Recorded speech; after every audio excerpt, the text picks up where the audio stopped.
Well, it's certainly been a pretty busy week for gaming announcements for Team Green, and Xbox is starting to already ramp up into 2026. Not only did we get a pretty huge announcement from Xbox themselves, but we also had the first showcase of 2026, that being the New Game Plus showcase. It was a pretty middling show to say the least, but we did get some nice little announcements, so today I just wanted to cover the 14 brand new games and updates coming our way very soon. With that, my name is Fletcher, and this is Xbox Nation, and let's just dive right into it.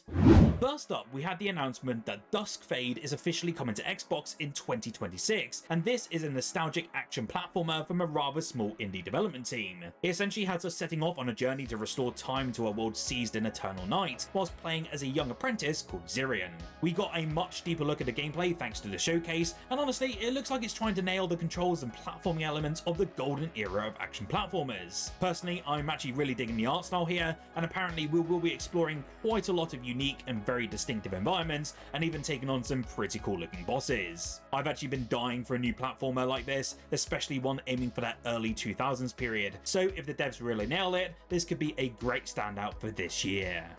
One of the perhaps most forgotten Xbox Game Studios releases of 2025 was Towerborne, with Stoic's action RPG brawler arriving into early access on both the Xbox Series X and S consoles following its 2024 debut over on PC, but now is finally about to get its full launch. It was mentioned a long time ago that the plan for Towerborne was to transition it into a free-to-play release after early access, but that's going to be no longer the case. Instead, it will be launching on Xbox at a price of $25 on February 26th, and it will serve as a sort of buy once offline game, which honestly I actually prefer at this point. As part of that, Towerborne will be making some major changes, including a whole and complete story mode, a final showdown, 2 new bosses, a fully reworked difficulty system, a reimagined world map, and so much more. He is hoping people will be willing to give Towerborne a chance when it finally properly releases into its 1.0 state, as the game itself is really good despite the low player counts. It seems as though that survival fans are in for a treat, as we had the announcement of another survival game coming our way, and it's called Blind Descent. This one takes place on the Martian surface, where you and up to 3 friends have been sent to find out the fate of a missing crew, and that's all within a vast, unforgiving world. Like many of these games, the premise is going to be rather simple, as it involves you finding out what's happened, and as you may know by now, it's not going to be a routine expedition, as things go terribly wrong pretty quickly. The ecosystem of the planet is utterly trying to kill you, and you have to survive by gathering resources, building shelters, and just ensuring you have enough supplies. It seems that you'll also be able to explore above and below ground, which is awesome to see, and there's also said to be some very complex and fun climbing tools at your disposal. Honestly, it looks decent, and I'm always keen to hear more about these survival games in this coming year. I absolutely adored Core Keeper, and I know many of you who tune into the channel play this one on quite a regular basis. Well, in some huge news, the devs have come out and announced that on the 28th of January, we will be receiving Core Keeper Void and Voltage update, and this is looking to contain a lot of content for free. To give you a little bit more insight though, it adds Breaker's Reach, a new biome with boss and enemies, alongside crafting new weapons like the flamethrower, minigun, or even craft new tools with the advanced automation table, including the robot farm arm, seed extractor machine, shredder, critter catcher, and so much more. Like I said, I absolutely love this game, so I'm always up for some more free content to sink my teeth into. Grounded 2 is already a massive hit, and we already knew that this game was going to constantly improve and bring us more content like we saw with its prequel. Well, today, Obsidian have finally come out and announced that a massive new update will be coming soon, and of course it will be free to owners of the game and via Xbox Game Pass. This update will be introducing a new biome in Brook Hollow Park named the Community Garden, and there'll be also new stuff like new creatures, new weapons and armors, new building materials with the return of the mushroom bricks, and even a new buggy, that being the Ladybug. Details are still incredibly light across the board though, and I haven't actually got my hands on the official press release, and there's no actual official detailed date yet, except sometime very soon. It has also been announced by Obsidian that Avowed will officially be launching and heading onto PS5 on February 17th, and that will coincide with the brand new anniversary update for all platforms, including our Xboxes. The update will be bringing the long-awaited New Game Plus to Avowed, allowing you to carry all of your abilities and gear over to a brand new playthrough, albeit at level 1, and it will also include 3 new races, a photo mode, and various other cool features as well.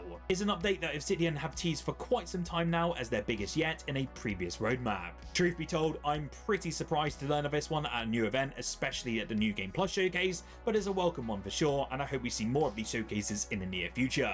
If you do happen to be interested in purchasing Avowed on PlayStation 5, pre-orders are of course live now, and I will no doubt cover the Xbox update in a video very soon.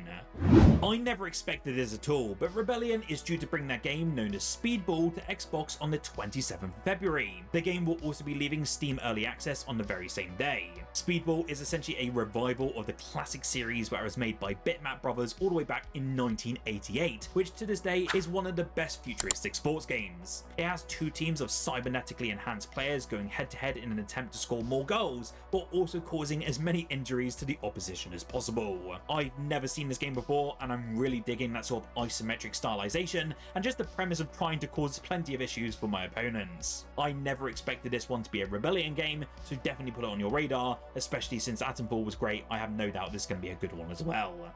If you remember, I mentioned Styx Blades Agreed a few videos back now, and I covered how excited I am to personally see a resurgence of these lesser known IPs, especially within that stealth genre. Most importantly, the early previews are looking very promising, but for those of you who are new to the franchise, I'll give you a little bit more insight. Essentially, you play as Styx, a sharp-tongued goblin thief, and you'll be sneaking through massive environments filled with danger and dark humour. Finally, and seemingly out of nowhere for this week though, a trailer decided to drop, and it gave us a further look at the gameplay of this one, which not only looks incredible, but we also got a fixed release date of the 19th of February.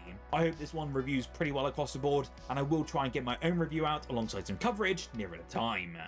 Forsaken Realms Vahrin's Call is a debut title from a very small indie team actually based near where I live. This is a story-driven third-person fantasy RPG set in the handcrafted high fantasy universe of the Forsaken Realms. To give you some sense of what the game entails, the war-torn city of Vahrin stands before you on the brink of collapse, and it's in desperate need of aid. As a mercenary in search of your next opportunity, you might be in for a massive change and potentially shape the world around you. It looks great for a little indie project, and I love seeing these different takes on this high fantasy genre. We don't have a firm release date yet, but I would be keen on seeing more from this team in the near future.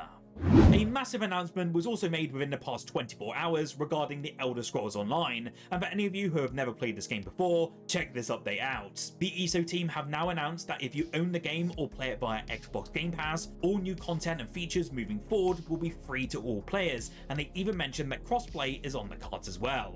I'm also happy to say they are now going to be releasing updates simultaneously for both PC and consoles. As I mentioned though, all the new content introduced with Season 0 will be free, and each Season Pass will span 3 months and introduce some innovative features like the Tamriel Tome, which is basically a battle pass system offering rewards through seasonal challenges. It sounds really promising, especially for ESO, but we'll just have to wait and see how it fares into 2026.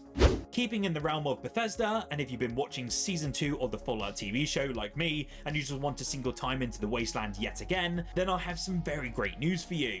Fallout 3 and Fallout New Vegas remasters are reportedly in development. Better still, it sounds like they're getting a similar look of paint as Oblivion Remastered. It's currently unknown though when we might exactly see them, but if you love a good romp through the wasteland in Bethesda's fantastic Xbox RPGs, then this could certainly be something to look forward to. I still think there's two potential opportunities when we might actually see the game. I do have a strong feeling it might be the mystery 4th game, which has been rumoured for the Xbox Dev Direct, but then again, we might actually see it within the countdown timer, which is currently live on the Fallout TV show websites. Speaking of the Xbox Developer Direct though, check this out. We officially got the reveal and the exact date of the Xbox Developer Direct 2026 showcase, and that's going to be the 22nd of January, and the start time will be 10 AM PT, 1 PM ET, or 6 PM here in the UK. 3 games will be included in this showcase this year, unless of course any surprises shows up like I just mentioned, with the confirmed titles being Fable, Forza Horizon 6, and Beast of Reincarnation. Of course, you already know what Fable and Forza Horizon 6 are, and they've both been penned in for a 2026 release, and their appearance at the Dev Direct suggests they should arrive within the next 12 months. This showcase though is looking and sounding bloody insane, and I cannot wait to bring you a ton of content and coverage very soon, so do make sure to subscribe down below as I will be uploading every single day. A quick couple of bonus bits for you as well. We did have some gameplay for both Erosion and Avalon being shown at the new game showcase, and these are 2 games that are looked poised to hit Xbox Game Pass within the first half of 2026. To give you an idea though, Erosion is a brand new IP set in a broken post-apocalyptic Wild West, and it primarily is a roguelike shooter. What really looks to separate it from the pack though is its pixel voxel design, which now allows environments to be fully destructible, meaning nearly everything can be blown apart, reshaped or used to your advantage. It looks pretty great and I've firmly got my eye on this one, especially due to that unique voxel aesthetic.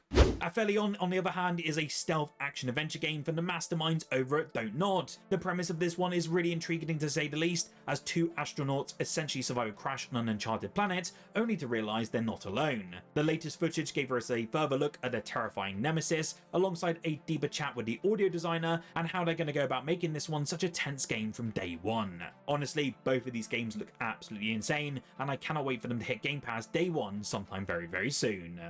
If you did enjoy this video though, do make sure to hit that like button down below, and a massive shout out as well to our channel members for your continued support. If you do want exclusive access to Discord member only chats, emotes, videos early and so much more, then do click that join button down below, as your support is massively appreciated. Whilst here though, make sure to check out the video on screen now, as I did recently cover the huge sales taking place in the Xbox store that you need to be aware of.